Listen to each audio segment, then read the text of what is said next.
Question कभी कभार बनता है कि what is physical geography and what are its branches, define या डिस्क्राइब इन दी डिटेल। तो जब हम इंटीरियर ऑफ द अर्थ के बारे में आपका पढ़ते हुए जाते हैं तो इंटीरियर ऑफ द अर्थ के बारे में हम क्या पढ़ते हैं, हम ये समझते हैं कि बेसिकली इंटीरियर के अंदर क्या क्या है और उसकी जो बेसिक कहानी है वो तुम 9th-10th में आपका पढ़कर आए होगे। एक सिस्टमैटिक ज्योग्राफी और एक रीजनल ज्योग्राफी के बीच में क्या डिफरेंस होता है, तो तुम मुझे कमेंट में इसका आंसर लिख कर देना, मैं देखूंगा और मैं हर एक बच्चे का आंसर प्रॉपर्ली आपका क्या करूंगा, एनालाइज भी करूंगा। ठीक है, ज्योग्राफी वाले आ गए ओए, क्या हालचाल है सभी के। मैं अभिषेक पांडे स्वागत करता हूं आपका आज की इस इंपॉर्टेंट वीडियो के अंदर, जहां पर मैं आपको आज बताने वाला हूं फिजिकल ज्योग्राफी की एक इंपॉर्टेंट ब्रांच के बारे में जिसको हम कहते हैं जियोमॉर्फोलॉजी। मेरे पीछे आप बड़ा सा शब्द देख रहे होंगे जियोमॉर्फोलॉजी, ये क्या है, कहां से आया, कैसे आ गया, ये सब बातें अगले 5 से 7 मिनट में आपकी क्लियर हो जाएंगी। आपने क्या करना है, अपने कान में आपका ईयरफोन लगाओ, मजे से आपका 5-7 मिनट वीडियो देखो, कंसेप्ट क्लियर करने की गारंटी पांडे जी की। ठीक है, तो सुनो मेरी बात। देखो, सबसे पहले अगर मैं आपसे ये कहूं कि जियोमॉर्फोलॉजी आपका क्या है, उससे पहले आपको क्या समझ में आना चाहिए, तो उससे पहले आपको यह समझ में आना चाहिए कि हम बात किसकी कर रहे हैं। ज्योग्राफी एज अ डिसिप्लिन के अंदर हमने एक ज्योग्राफी नाम का सब्जेक्ट पढ़ा। जियो मतलब आपका बेसिकली अर्थ और ग्राफी मतलब आपका स्टडी, तो अर्थ की स्टडी पढ़ी, उसकी कुछ ब्रांचेस थी, उस ब्रांचेस में एक ब्रांचेस हमने पढ़ी थी फिजियो या फिजिकल ज्योग्राफी, जो कि 11th क्लास की तुम्हारी बुक का नाम भी है। इसमें तुम अलग अलग ब्रांचेस पढ़ते हो, जैसे सबसे पहले आपका कौन सी आती है, तो आती है जियोमॉर्फोलॉजी। जियोमॉर्फोलॉजी के अलावा अब होता क्या है कि जियोमॉर्फोलॉजी के अलावा जब तुम आगे बढ़ते हो तो एक ब्रांच तुम्हारी बताई जाती है क्लाइमेटोलॉजी। क्लाइमेटोलॉजी के अलावा एक ब्रांच और आती है, तो कौन सी आती है, हाइड्रोस्फीयर। और हाइड्रोस्फीयर के अलावा एक ब्रांच और बताई गई है तुम्हारी एनसीईआरटी के अंदर, जिसको हम कहते हैं सॉइल ज्योग्राफी। ये इतनी ब्रांचेस तुम्हारे आपका एग्जाम के अंदर भी इंपॉर्टेंट रहेंगी और ये आंसर लिखने में भी काम आती हैं। क्वेश्चन कभी कभार बनता है कि what is physical geography and what are its branches, define या डिस्क्राइब इन दी डिटेल। ये क्वेश्चन आपका आंसर मैंने कई बार कराया हुआ भी है, प्रारंभ बैच में अच्छे से आपका मैंने समझाया भी है। और अब इसकी एक ब्रांच जिसको हम जियोमॉर्फोलॉजी कहते हैं वो क्या है, उसको समझने की कोशिश करते हैं। अगर मैं जियोमॉर्फोलॉजी की बात करूं तो जियोमॉर्फोलॉजी क्या है, ये एक पूरा डिसिप्लिन है। इस डिसिप्लिन में हम क्या समझते हैं कि जब हमारा जो पृथ्वी है, अर्थ है, अर्थ के पार्ट में हमारे जो अलग अलग लैंडस्केप बने हैं, अगर मैं बात करूं तो किससे, जैसे अगर रिवर है तो रिवर से कौन कौन से लैंडस्केप बन रहे हैं, जैसे तुम्हें अगर मैं आपका और दिखा सकूं तो जैसे रिवर से अलग अलग लैंडस्केप बनते हैं, डेल्टास बन जाते हैं, लेक्स बन जाते हैं, या फिर आपका बेसिकली क्या होता है तुम्हारा, ये ऑक्सबो लेक वगैरह जो क्रिएट होते हैं ये बनते हैं।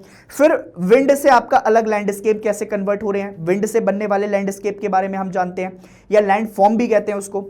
फिर हम बीचेस से आपका बनने वाले लैंडफॉर्म देखते हैं, फिर हम आपका ग्लेशियर से बनने वाले लैंडफॉर्म देखते हैं। तो ये जो पूरा एवोल्यूशन हो रहा है, इसी एवोल्यूशन को हमने क्या समझा है, इसी एवोल्यूशन को हमने जियोमॉर्फोलॉजी के नाम से जाना है, कि जो एक अर्थ का लैंडस्केप है या उसका जो एवोल्यूशन है वो किस तरीके से आपका चेंज हो रहा है डिफरेंट डिफरेंट इंटेंसिटी की वजह से, उसी की साइंटिफिक स्टडी को हमने कहां पर रखा है, उसी की साइंटिफिक स्टडी को हमने जियोमॉर्फोलॉजी के अंदर रखा है। अगर मैं जियोमॉर्फोलॉजी को और डिटेल में आपका जाकर बात बताऊं तो जब हम इंटीरियर ऑफ द अर्थ के बारे में आपका पढ़ते हुए जाते हैं तो इंटीरियर ऑफ द अर्थ के बारे में हम क्या पढ़ते हैं, हम ये समझते हैं कि बेसिकली इंटीरियर के अंदर क्या क्या है और उसकी जो बेसिक कहानी है वो तुम 9th-10th में आपका पढ़कर आए होगे। जैसे एग्जांपल के तौर पर बच्चा जानता है कि जब हम आपका 9th-10th में पढ़ाई कर रहे होते हैं तो एक शब्द आते हैं हमारे पास क्रस्ट, एक शब्द आते हैं हमारे पास मेंटल, एक शब्द आता है हमारे पास कोर। पर शायद ये बहुत कम बच्चे जानते हैं कि अब इनके नाम चेंज होने वाले हैं। इनके नाम कैसे चेंज होंगे, तो हम सबसे पहले आपका क्या समझेंगे, तो हमें सबसे पहले आपका लिथोस्फीयर समझ में आना चाहिए। यह बताया जाता है कि लिथोस्फीयर जो है वो बेसिकली अर्थ का अपर पार्ट है और ये एस्थेनोस्फीयर के ऊपर तैरता हुआ दिखाई दे रहा है, तो फिर तुम्हें एस्थेनोस्फीयर भी समझ में आना चाहिए। फिर उसके अलावा जो लोअर मेंटल वाला पार्ट होता है, लोअर मेंटल को आपका मीजोस्फीयर के नाम से जानते हैं। उसके और नीचे आओगे तो तुम्हें बेरिस्फीयर भी आपका दिखाई देगा, जो कि आउटर और इनर कोर के बीच में आपका पार्ट दिखाई देता है। तो अब क्या होता है, ये जब क्रस्ट क्या पार्ट है, कॉन्टिनेंटल क्रस्ट किसको कहते हैं, ओशियनिक क्रस्ट क्या है, कौन सी भारी होती है, कौन सी आपका हल्की होती है, जब अंदर से आपका मैग्मा निकल कर आता है और जो लावा आपका बाहर स्कैटर्ड होता है उससे बनने वाले डिफरेंट लैंडफॉर्म कौन कौन से हैं, ये सारी बातें जब तुम्हें आपका दिखाई देंगी तो इन सारी बातों को समझने के लिए ही आपका तुम्हें जियोमॉर्फोलॉजी की स्टडी करनी पड़ती है। जियोमॉर्फोलॉजी की स्टडी में तुम ये सारी चीजें आपका देखोगे और फिर जब तुम और अंदर जाओगे तो तुम्हें आपका सिस्मिक वेव्स दिखाई देंगी, पी वेव्स आपका दिखाई देंगी, एस वेव्स दिखाई देंगी, एल वेव्स दिखाई देंगी। अर्थक्वेक के बारे में पढ़ोगे तो वो सारी स्टडी आपका जो है बेसिकली इसी पार्ट में चलती हुई चली जाएगी। इसके अलावा अगर तुम आपका बात करोगे क्लाइमेटोलॉजी की, तो क्लाइमेटोलॉजी भी ऐसी आपका स्टडी है जिसमें हम पूरा आपका क्लाइमेट के बारे में पढ़ते हैं। हाइड्रोस्फीयर मतलब हम ओशियनोग्राफी मतलब आपका ओशियंस के बारे में पढ़ते हैं, और सॉइल ज्योग्राफी मतलब हम सॉइल के आपका पार्ट्स को देखते हैं।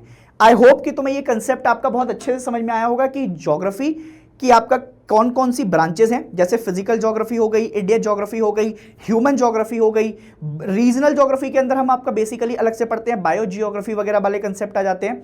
तो ये सारे कंसेप्ट हैं और कभी कभी पेपर के अंदर आपका तुमसे 2-3 अच्छे अच्छे क्वेश्चन पूछते हैं।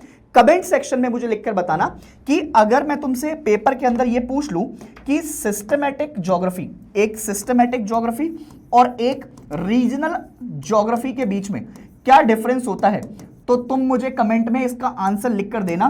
मैं देखूंगा और मैं हर एक बच्चे का आंसर प्रॉपर्ली आपका क्या करूंगा, एनालाइज भी करूंगा। ठीक है, तो हम ये सारी चीजों के साथ आपका वीडियो को करते हैं खत्म, और मैं मिलूंगा आपको नेक्स्ट वीडियो में। अगर आपने अभी तक टेलीग्राम चैनल नहीं ज्वाइन किया है तो ये टेलीग्राम चैनल ज्वाइन कर लेना, जहां पर आपको ऐसी ही बहुत सारी वीडियोस की इंफॉर्मेशन मिलती रहती है।